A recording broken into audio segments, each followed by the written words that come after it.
Le Sénat devra donc se positionner, agir ou non pour la protection des océans.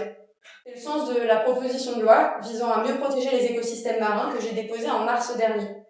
Ce texte, signé par mes collègues du groupe Écologie, Solidarité et Territoire, se veut une première pierre à un édifice plus grand, celui de la protection de la biodiversité marine, de la préservation d'une pêche artisanale et d'une dynamique économique et sociale vertueuse sur nos littoraux. Je peux d'ores et déjà vous partager une excellente nouvelle.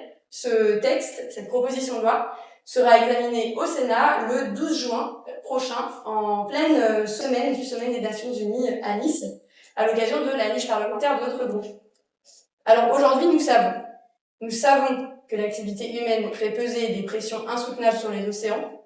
Nous savons que ces impacts toujours plus importants sur l'exploitation des ressources rendent la biodiversité marine et les secteurs professionnels associés de plus en plus vulnérables.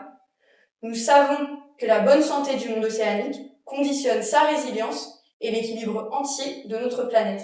Le Sénat devra donc se positionner, agir ou non pour la protection des océans.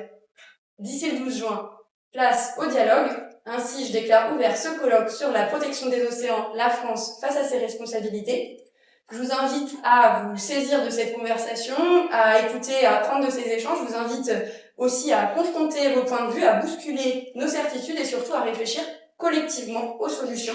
Il est encore temps d'agir pour protéger les océans. L'année de la mer ne peut être un mirage. Merci et bon colloque à toutes et à tous.